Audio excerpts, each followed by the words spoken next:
and welcome to this special Art Alive Books. This week we're at News from Nowhere. You know this bookshop because you've passed it hundreds of times on Ball Street. So we're going to go inside and speak to Mandy, who's been working there for 39 years.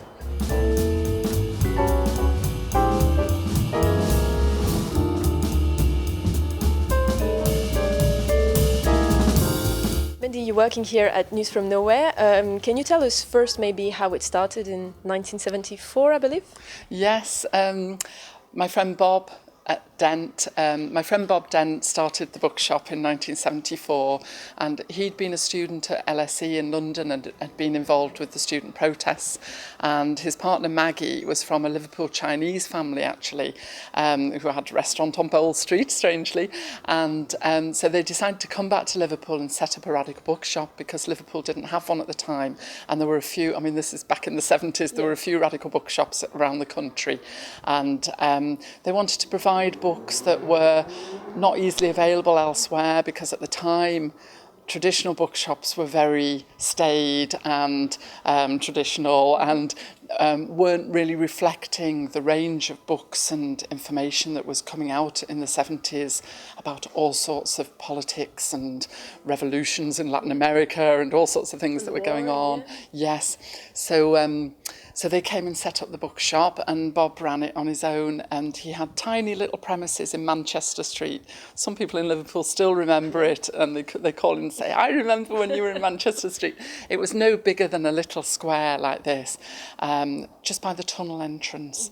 And we soon outgrew that. I came to join him in 1976, and a year later we moved to really big but very dilapidated premises in Whitechapel, and a lot of people in Liverpool remember that because it has a great history, really, the shop when it was in Whitechapel. How come? There were a lot of problems. It was when we sort of took off and became a lot more well known in Liverpool, and there was all sorts going on in Liverpool at the time. There was the Toxteth Uprising, known as the riots in 81. There was the miners' strike in 84, 85. There was the Falklands War. Thatcher, of course, got into power in 79. So it was a time of Thatcher's and terrible unemployment in Liverpool. And so lots of campaigning and marches and demonstrations all the time. So, of course, News from Nowhere was very involved with that and reflected those sort of campaigns. Yeah. We also had a lot of problems in Whitechapel because the right-wing and fascist groups started attacking the bookshop. We had the place set on fire and numerous attacks, yeah. But everybody rallied round and supported us, and we sort of came through that. It was a very difficult time, and the place was falling down around our ears. It was an old sort of derelict shop, really.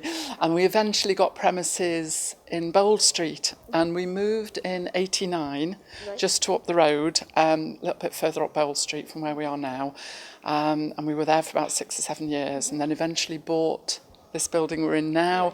We were so glad to get to Bold Street because it's very much our sort of spiritual home. It's the sort of bohemian end of town. International. Very international, and it's very much the route into town from the south end of the city, which is traditionally the area that a lot of immigrants to Liverpool have come to, lots of different communities. We're very near Chinatown, we're very near Liverpool 8 and the black community, and I think that's part of what makes Bowl Street such a diverse, interesting street. Yeah. Has it always been like that, though? I mean, was it already like this in the 70s or in the 80s when you moved? I think it was more run down then, certainly, as all Liverpool was in the 70s and 80s. But by the time we moved here, it was just starting to get a few more cultural groups and interesting projects based on the street, like the Women's Health Information Centre. I think Matters had already moved here by then. You know, they're an absolute legend, Matters. So I think we sort of added, hopefully, to that resurgence of the street. Who chose the name of the shop? Because News from Nowhere, it's based on William Morris's book. That's right. Well, it was actually Maggie, Bob's partner, who thought of the name, and Maggie sadly passed away many years ago, but she was a good friend of mine, and she was a big revolutionary. She got me into all sorts of trouble. Yes, I mean, I think they both thought that the sort of ideas that William Morris was espousing of a socialist utopia, particularly in his novel News from Nowhere, where he imagines a future society. And it's very romanticised, but there's a lot of, when you read it now, there's a lot of things that are still quite cutting edge. Abolishing schools and having children learn their education just from life, abolishing money. And when they're travelling on this journey up the Thames, the protagonists in the story say, and how do you in the future use the Houses of Parliament? You know, you don't have governments anymore. Yeah. What use have you made of that beautiful old building? And the guy he's met in the future says, oh, we've made very good use of that. We use it as a dung store. So, you know, I think things like that still make people laugh. You know, is that the best appropriate use maybe for the House of Parliament? So it's a great novel, and I'd urge anyone to read it. And of course, we feel very humbled really to be considered possibly as part of that tradition of William Morris's vision for the future, and we hope that we are trying to continue that vision in the books that we stock and the kind of campaigns that we support. Yeah, that's the thing, is that the ideas of William Morris of having a socialist place to live, you're kind of adapting these ideas as well in the shop. I mean, the fact that it's a cooperative and run by every workers, and I believe it's women as well. Yes, we're a women's cooperative, and so that means that we all take responsibility for the business. We all have an equal say in how the business is run and decisions for the future and so on. We have lots of discussions and debates amongst ourselves. We have never completely fallen out, but obviously there are raging debates in a cooperative. But I think that's part of the tapestry of life, really. And the important thing is that we don't have any bosses. We're in charge. We're not subject to anybody else telling us what to do. And I think it's a great model, and there's lots of cooperatives setting up. I mean, there's Home Baked set up in north of Liverpool. There's still the Windmill Cooperative. There's quite a few in Liverpool. And obviously it's much bigger, I think, on the continent. And I think we're lagging behind, aren't we, in this country? I agree with you. I mean, it's happening in Germany, in France. It's developing everywhere. Young people coming up with this kind of ideas, yeah. Yes, and I think it shows that a lot of the sort of corporate models are just completely outdated. And we've got to think about how workers can be empowered so that they're not just subject to a boss. I mean, it does mean you have all the responsibility for the business, all the finances, all the problems, you have to deal with them. But you can work that out together, and we make sure that we're all equally paid, whether you've worked here 1 week or, 30 years, because you all work as hard as each other. Yes, experience tells for something, but that can be equalised. Everybody's got to pay their rent. Everybody's got to, got to live. And I think it's only fair that if you work a fair day's work, you get a fair day's pay. Yeah. Coming back on this idea of socialism as well, applied to the shop. You also work not for profit. I mean, it's a not for profit organisation. Yes. So, I mean, if on paper we ever do make a profit, which occasionally we make a couple of thousand profit on paper, of course we don't ever see that money because it's gone into the bank and it's gone into paying bills and it's gone into increasing the stock of the shop. We always plough it back into the shop and any improvements we can make. So nobody can take a profit out of the shop over and above the wages for their work. And I think, again, there's lots of social enterprises, not-for-profit businesses starting now. If you want to make a packet of money, you wouldn't go into bookselling anyway. No. So I'm certainly not into radical bookselling. Yeah. But having said that, I think what's really exciting for us at the moment is the last couple of years, I think we felt a really big turnaround in people's consciousness about bookshops and about politics in this country, and I think particularly amongst young people.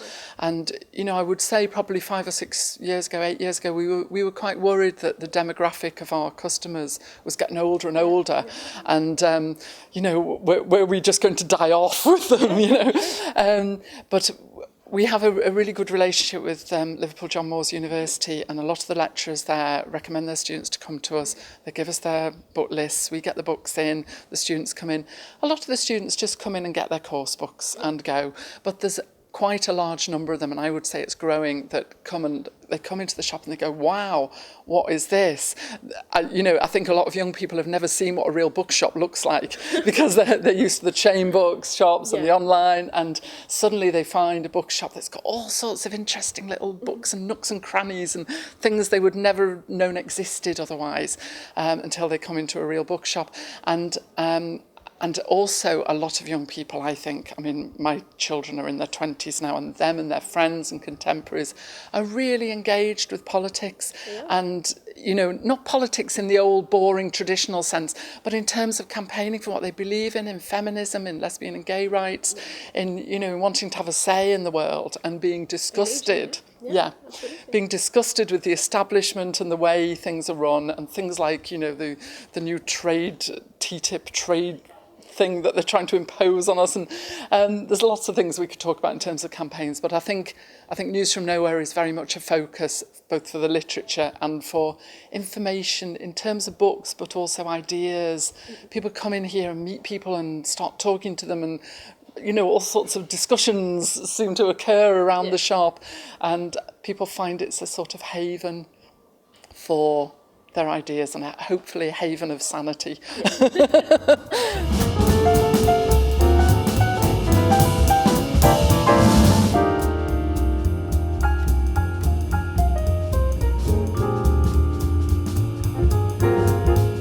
It's time for a break now, but join us just after. We'll stay with Mendy, who will tell us more about News from Nowhere.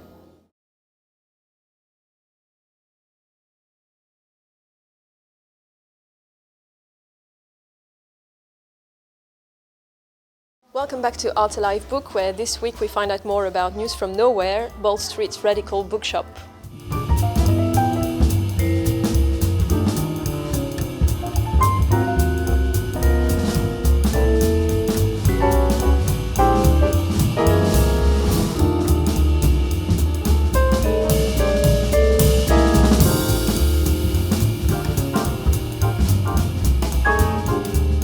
The other thing as well, like you were saying, it's not just a bookshop, it's a place where you are engaging people to campaign as well. I mean, you've had loads of campaign around the years. Maybe you can give us a few. I don't know, there was against the war, against the Vietnam War, against the Iraq War, for gay rights, plenty of things. Yes, and I think what's wonderful, I mean, it's the best shop in the world.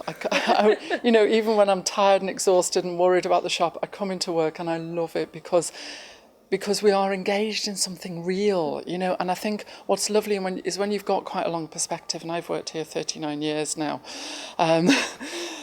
is that you see those campaigns coming to fulfilment. And if you just take lesbian and gay rights, when we used to have to, fight in the 70s and in the 80s when Thatcher imposed Section 28, which a lot of people will remember, sort of gagged teachers and local government workers from even talking about lesbian and gay issues. It was the most horrendous piece of legislation, and people had to campaign and fight against it long and hard, and women involved with the shop and lots of friends of ours campaigned in that. And now we're at a point where we've got civil partnerships, we've got gay marriage. That's not the be-all and end-all by any means. There is still a lot of homophobia, there's still attacks on lesbian and gay people, there's still internationally terrible things going on, and News from Nowhere will always engage with those campaigns and for sort of progress. But I think we can see, the changes that have happened. And feminism, I mean, we were involved in the 70s and 80s in lots of feminist groups, and it was such a time of excitement with Reclaim the Night marches and everything. And then there was a long period of abeyance when feminism was a dirty word. We still had our feminism shelves in the shop. We still had lots of women coming in being really glad they could find information and books. But there was very little new being written, very little in the media. And I kept saying to people, I said, feminism, it's going to come back. It's on the rise, it's only a matter of time, very soon. And, just on the basis that if you talk something up enough, it'll happen eventually. And I was so pleased when it came to fruition that there was lots of young women started writing books and having conferences about feminism and challenging sexism and all sorts of things. And it's so exciting now. We've got a massive shelf of contemporary feminism books, so there you go. We were talking as well about the fact that you were saying students are coming here and sometimes they've never seen a bookshop because they're buying everything online. How do you feel as an independent bookshop having to compete with this big online seller that we were not quote? Oh, right. Well, this is very interesting because the whole British book trade has been going through a bit of a hiatus in recent years. Quite a few years ago, independent bookshops were holding their own because we had a thing called the Net Book Agreement, which I don't know whether people remember. It meant that no bookshop could undercut any other bookshop. Yeah. We all had to sell books at the prices that the publishers set. So there was a way in which lots of independents could hold their own. They were smaller, but people would come to us just as much as the big chain bookshops. Then the Net Book Agreement went, so suddenly we had chain bookshops discounting. We couldn't compete with that because we weren't getting such big discounts from the publishers. So we had problems there, and the supermarkets and so on. And then, of course, online bookselling happened. Nothing against online bookselling. It's a great thing that people can sit there at midnight, and order a book for themselves. But what a lot of people don't realise is they can do that with News from Nowhere. They can do it with most independent bookshops.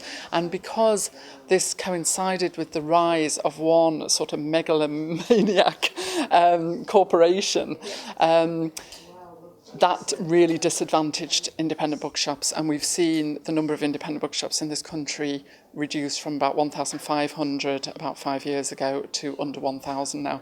Now that is devastating in a country like Britain that prides itself on its publishing industry and its book trade and literature. So, but those of us who have survived, I would say, have survived because we have deep roots in our communities, whether it's a small little independent in a small town and they're the only bookshop and everybody loves them and they do book clubs and literature events, or whether they're specialists like ourselves and people come to us because of the kind of literature we'll stock, because we'll have international books and feminism and books about workers' rights, and people will find also environment, climate change, etc. So people will come to us for that, and because we're very involved with lots of different campaigns and organisations locally. We work with lots of literature organisations like Writing on the Wall, The Reader, the Merseyside Literature Partnership, Windows Poetry Project, the Blue Coat. We work with the Everyman and Unity Theatres. They use our windows. We work with music organisations like Africa Oye. We do bookstores and music stores. And we also work with lots of campaigns. So things like Sahir House do a window every year about HIV and AIDS issues.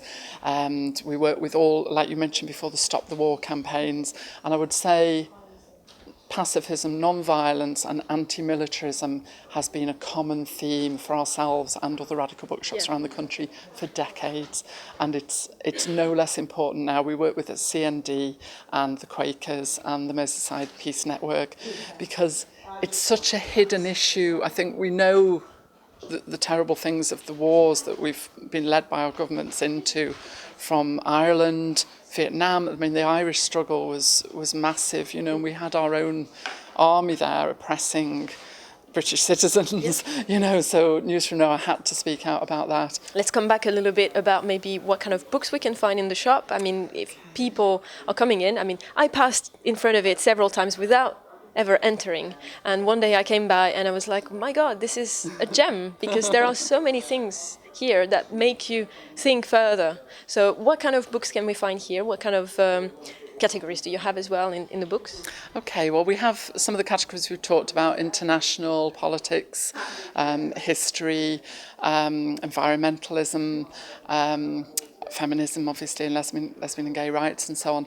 But we've also got a vast wall of fiction, novels, we've got poetry, we've got a lovely, absolutely gorgeous children's corner in the back of the shop. So families and children can immerse themselves there in the most wonderful children's books. I mean, if you go into, we had a customer came in the other week and said, I'm looking for books with representation of black children in them. She said, this wasn't in Liverpool, she went to my local bookshop and they looked on the shelves and went, oh dear, I'm sorry, we don't seem to have anything. And it was as if the staff there hadn't noticed that they hadn't got representative books of the diversity of human life in this country. Whereas News from Nowhere has always put a lot of work into obviously sourcing books like that, and it is not difficult to do now. And we have the most amazing range of books with black children, international children, disabled children, children who live in different family units, lesbian and gay families, single families, books about, children's emotions, loads of beautiful picture books, stories, funny books. We've got a toy box there and a comfy chair for mums when they're a bit tired. Yeah. So we try and make the shop a really humane place. It's got chairs, you can sit down, have a cup of tea and have a little browse.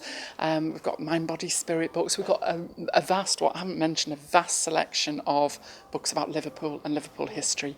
And of course, we always try and have a few of those in the window to draw people in, because people love the history in Liverpool. We're so proud of our history. And I say that as an adopted Scouser. I'm from Stockport originally, but Liverpool, I'm very grateful, has adopted me. And I hope, I've adopted it. And so, we have that great pride in our heritage here and in the diversity of our heritage as well. So we have lots of books on that. So come in and I just promise you'll find something you never knew existed, and that, you might disagree with some things in the shop, that's fine. I walk into Waterstones, I disagree with things, but that's fine. We can have those debates and discussions, we can read, we can inform ourselves. That's what it's all about. Brilliant. Thank you very much. Thank you. That's all for Art Alive Book this week. See you next time.